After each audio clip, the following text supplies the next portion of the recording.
Imagine this. You stand at the edge of a crowded room, heart pounding, palms slick with sweat. The air hums with laughter, effortless conversations weaving through the space like a well-rehearsed symphony. And then it hits you. The gnawing, suffocating thought. Just be yourself. But what if yourself is a trembling mess of contradictions?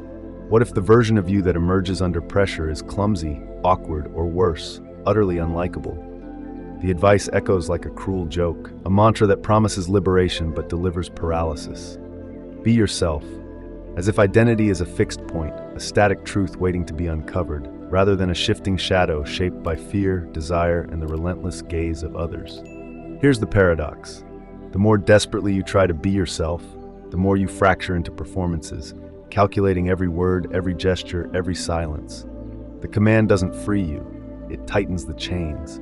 Who exactly is this self you're supposed to be? The one you are alone in the dark? The one you present to your parents? The one that emerges when you're praised? Or the one that curls inward when you're mocked? And what if yourself is not enough? What if the raw, unfiltered version of you is met with indifference, ridicule, or rejection? The terror of that possibility is why the phrase is so intoxicating and so poisonous. It's a demand wrapped in a lie, a reassurance that crumbles under the weight of human complexity. You've felt this, haven't you? The hollowness of those three words, the way they mock your stumbling attempts to belong. This is the great question lurking beneath the platitude. What if yourself is the problem? And if that's true, what then? The lie of just be yourself persists because it soothes an ancient, gnawing fear, the fear of being unworthy. We cling to it because the alternative is terrifying. That the self is not a treasure to be unearthed, but a chaos to be mastered. Carl Jung knew this. He saw the psyche as a battleground of masks, the persona we show the world, the shadow we bury, the anima animus we suppress. To be yourself implies these fragments can be neatly stitched together, but Jung warned of the inflation that comes with mistaking one mask for the whole. You are not a single self, but a chorus of selves, and the moment you claim to have found the real one is the moment you've been swallowed by an illusion. Nietzsche went further. He declared the self a process, not a possession, a relentless becoming, not a static being. Become who you are was his correction to the empty command. But society hates this truth. It demands stability, predictability. Consumerism sells you authenticity as a product. Social media rewards the performance of a curated self. The myth endures because it's profitable. And beneath it all, Schopenhauer's grim whisper, we are not free authors of our lives, but prisoners of our will. The desperate need to be yourself is just another shackle, an attempt to justify desires that were never truly yours. The real question isn't who you are, but who you're allowed to be. The damage seeps in slowly, like ink in water. You don't notice it at first, the way your laughter tightens when you force it to sound natural, the way your opinions bend to fit the room, the quiet erosion of your voice in the name of authenticity. Just be yourself becomes a paradox. The harder you try, the less you recognize the person in the mirror.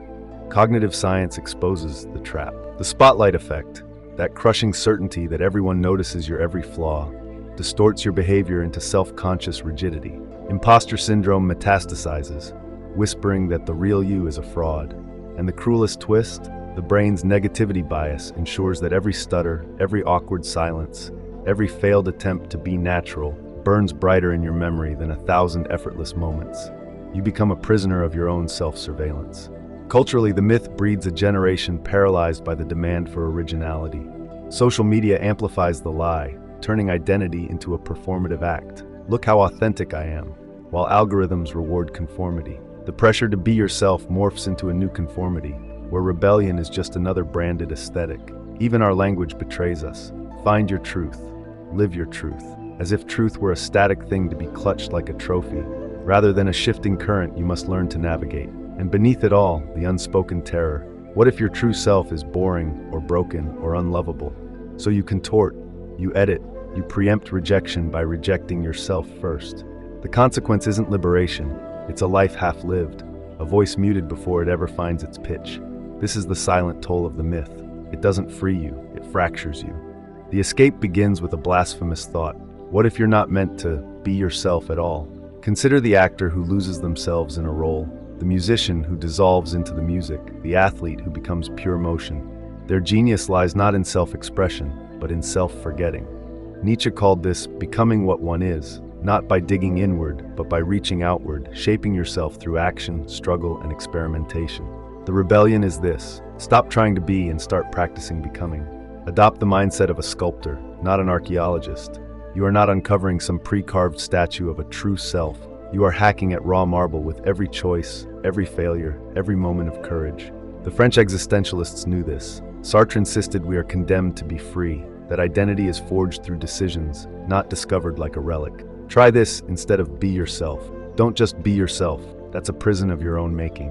Instead, become water. Shape yourself to the container of each moment without resistance or shame. Become the scientist. Run ruthless experiments on versions of you, keeping only what works, burning away what doesn't.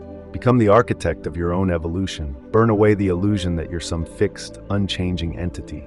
Because here's the real truth. The most authentic version of yourself isn't something you find. It's something you forge day after relentless day.